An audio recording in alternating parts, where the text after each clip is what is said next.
All right, welcome back, guys. It is Saturday, December 4th. It's been a little while since I have turned on the camera, but it's been a busy week, a very good week. I'm headed up to our place to do more work. We're nearing the finish point, nearing the move-in point. We're in the home stretch for sure. We have a few things that have been ordered, kind of big things. Kitchen cabinets and drywall is already there and ready to go up. I got some people coming tomorrow to help me with that. Some family members. We're gonna do the ceiling. That's the most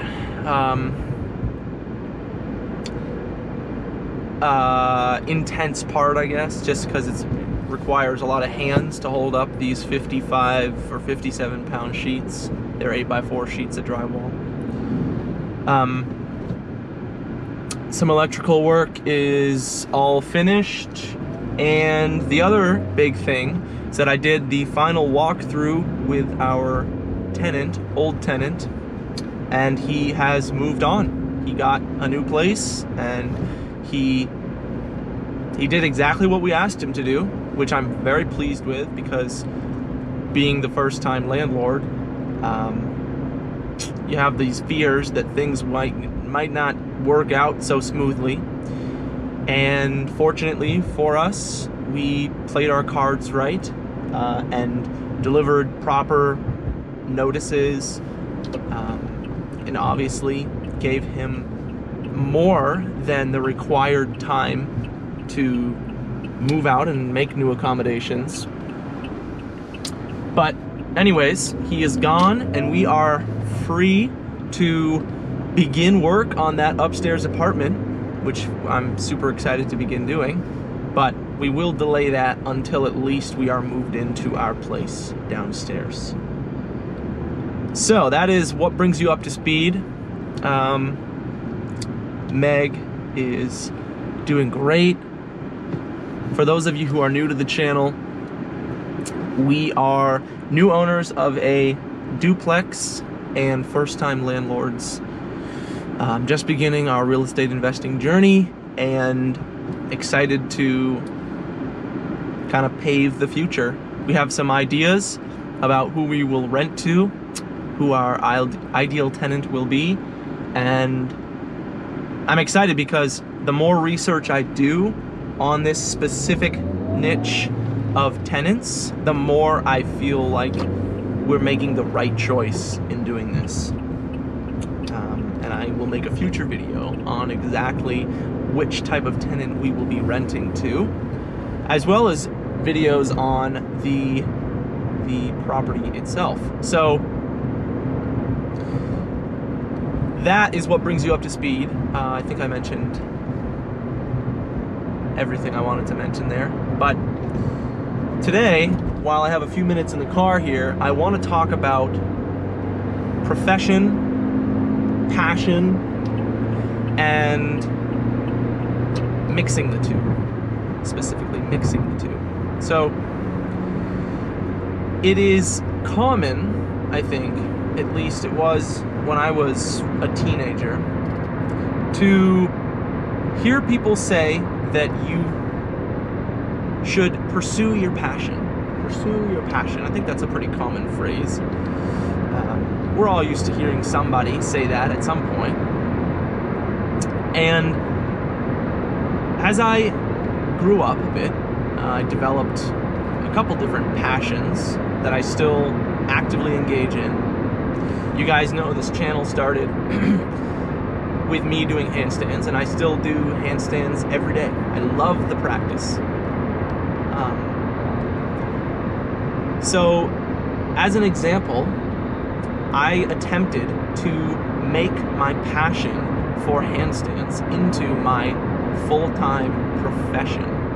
I did this by structuring and creating an online program of sorts, a couple different levels of teaching. I labeled myself a coach, and I went out into the world offering a service. I restructured my current or my pre-existing social media profile to offer this service and to share it with the world, and I started making posts about it as much as I possibly could.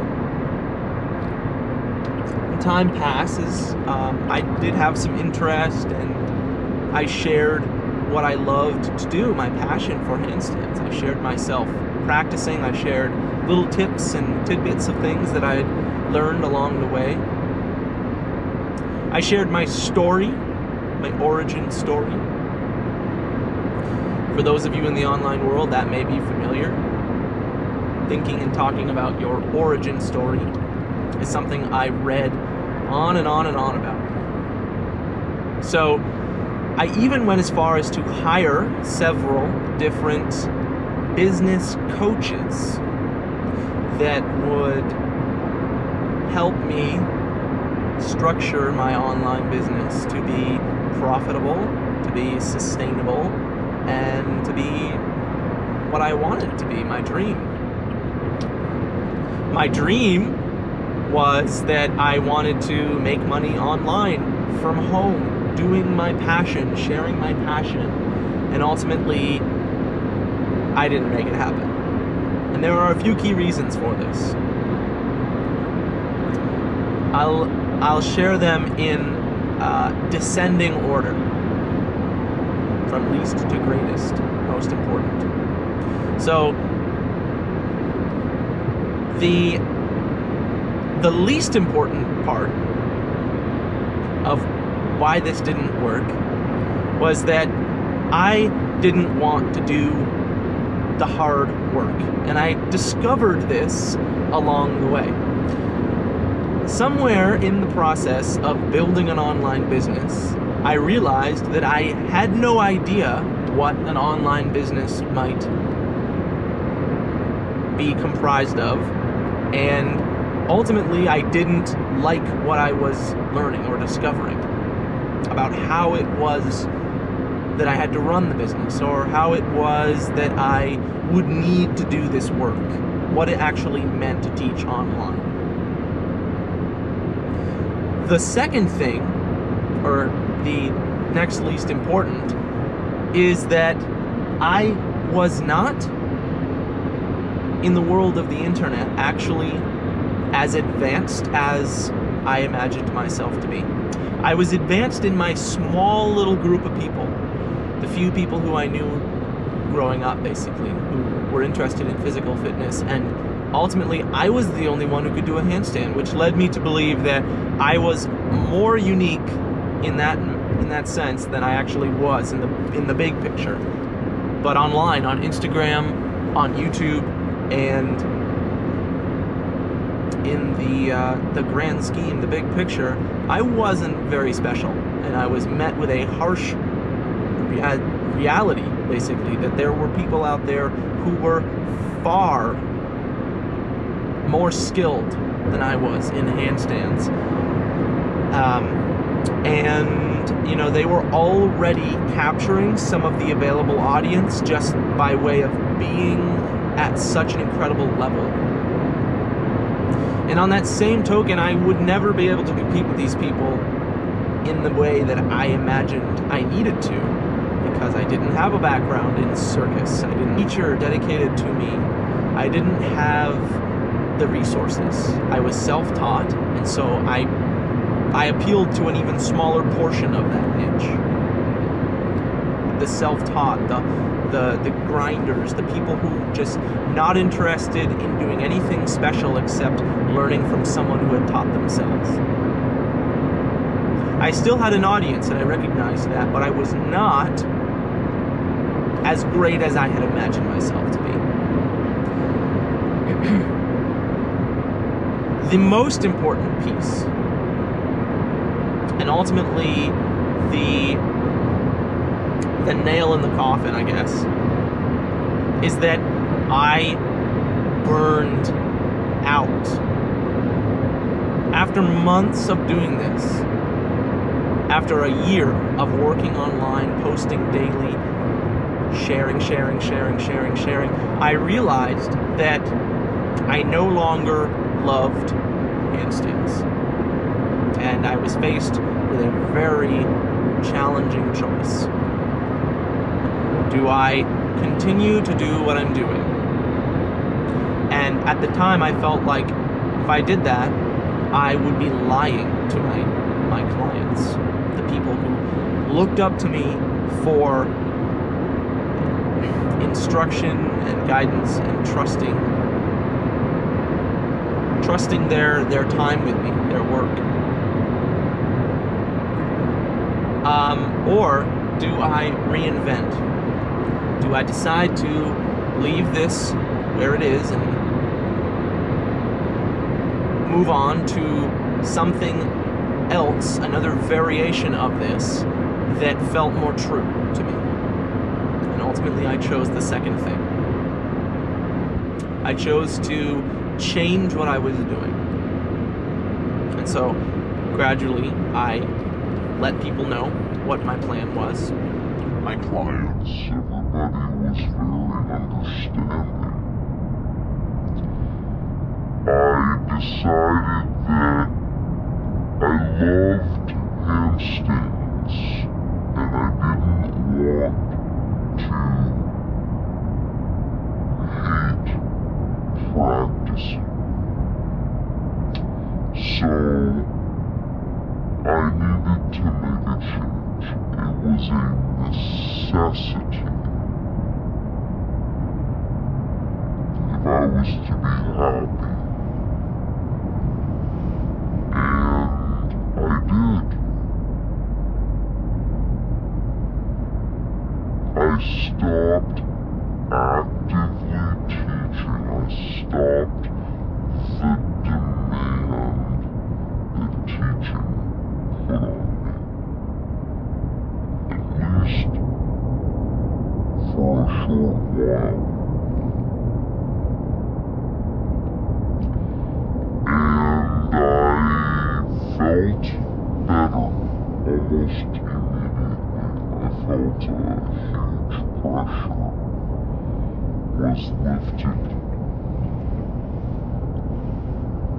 of me.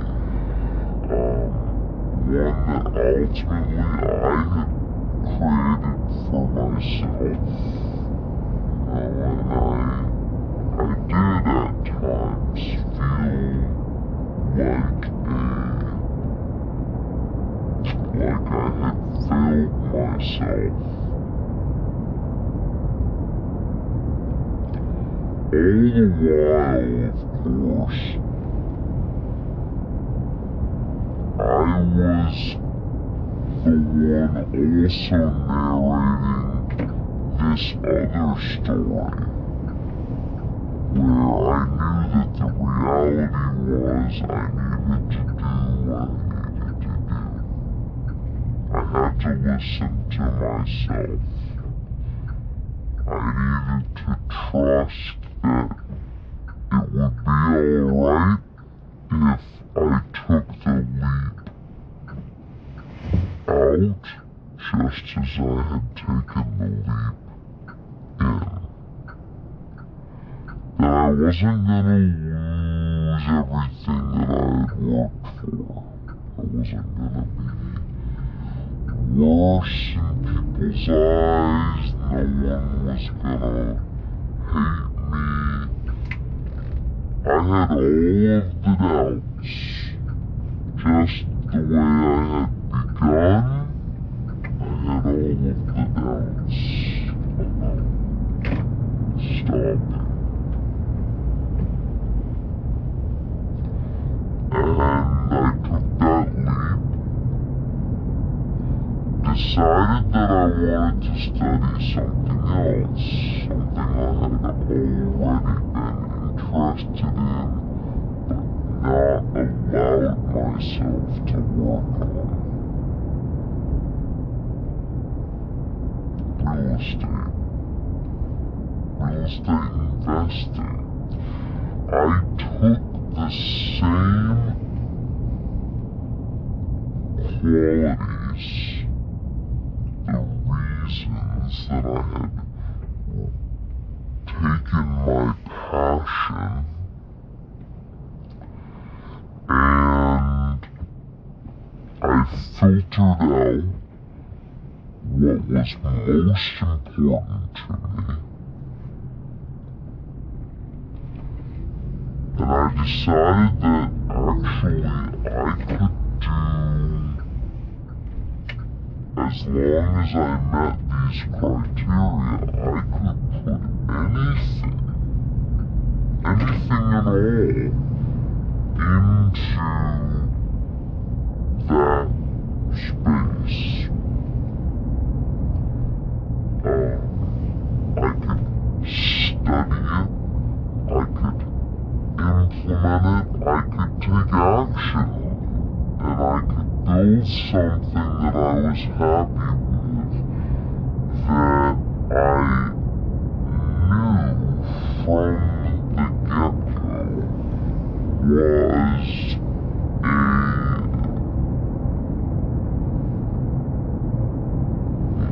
was this machine built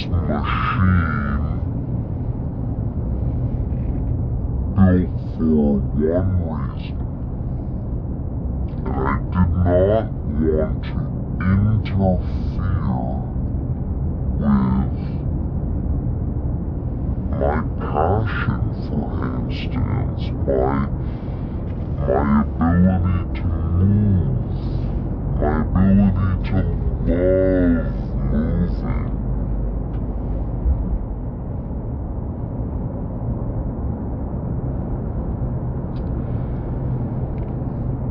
So, it's very bright.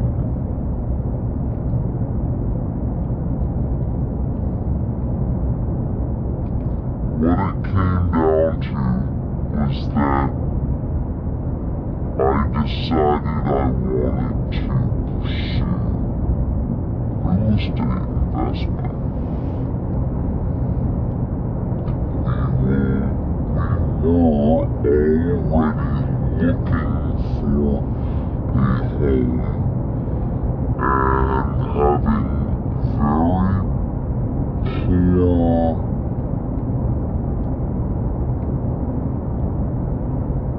luck just doing our reps and looking for single family and just finally needing to realize that we were not in a position to compete with the emotions of people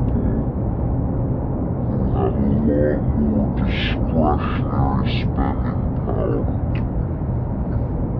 Nor did we want to. We felt utterly ridiculous about even considering offering more than what we felt the place was worth. It just didn't, we couldn't put our heart and soul into it.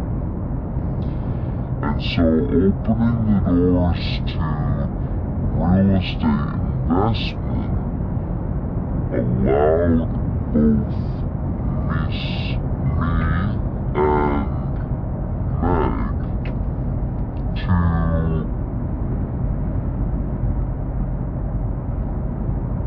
learn that there were other avenues of real estate ownership that were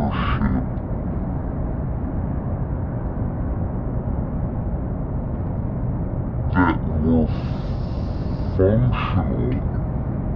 possible in the market conditions that we had.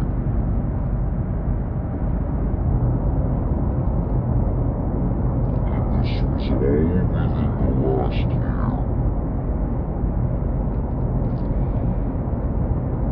This, in addition to freeing up the time, separating my desire to generate income from my passion for handstands. And time, I loved doing handstands again. I felt the weight of the need to practice and generate content lifted entirely, and I was free to do my practice as I wanted, which is very simple, very quiet, and honestly very fucking boring. But I had a mission. I knew what I wanted to do, and I felt like I had learned something significant, that I wasn't going to make that mistake again. So the other thing it freed me up to do was pursue something else, a completely different field of learning and experience, and creating some income, albeit as an employee, so not the most well-rounded source of income, but one that we all know how to do since we've been taught how to do it from a young age. And that is be an employee for a company, be an asset for a company, offer my time for money, and begin to build back up my stores of wealth to be able to leverage in the future. A necessity if you want to get started in real estate. Now, keep in mind, I don't make hundreds of thousands of dollars a year. I don't actually make that much money at all. But I know from lessons learned that the income side is half as important as the expenditure side. And I had realized that I needed to do something that generated a substantial amount of income and allowed us the flexibility to both pursue real estate investment soon in the future, use that income as leverage, to ultimately in the future generate income freedom, financial freedom, sever the tie between trading time for money. But I had realized that I needed to face the reality of trading time for money now, and the sooner the better, because if I held out and I waited and I hoped for my online business to simply sprout something, I was killing my desire to do handstands. And by way of doing that, killing the possibilities of growing that online business to something that felt like it was truly successful to me. I had stifled the possibility of success by putting myself in a position where passion was mixed with profession, and suddenly I had an obligation to do handstands even if I didn't feel like doing handstands. And that was a very hard place to be for a while. So, to bring it all back together and to conclude the video, I think that while in many cases it's probably possible if there are boundaries put in place, at least for first-time people, maybe on the younger side, still gathering life experience like myself, that you consider strongly not attaching your profession to your passion. That's not to say that if you get the opportunity to do that, you shouldn't attack it. You should, by all means, attack it and learn. Attack it with a learning mindset, a beginner's mindset. For me, I realized what I had done, and I knew that I needed to make another change. As I said, I knew that I needed to make another change. And so I did it. It doesn't have to be a process of hating yourself. It simply needs to work. And I knew that I needed to make a change for it to work long term. And I'm far happier for having done that. So, I've arrived at my place, and I'm gonna leave you guys with that. If you enjoyed the video, please give a thumbs up, subscribe for future videos, and let me know your thoughts in the comments below. I would appreciate feedback on these, always. If you do make it to the end, then maybe I've kind of struck a chord.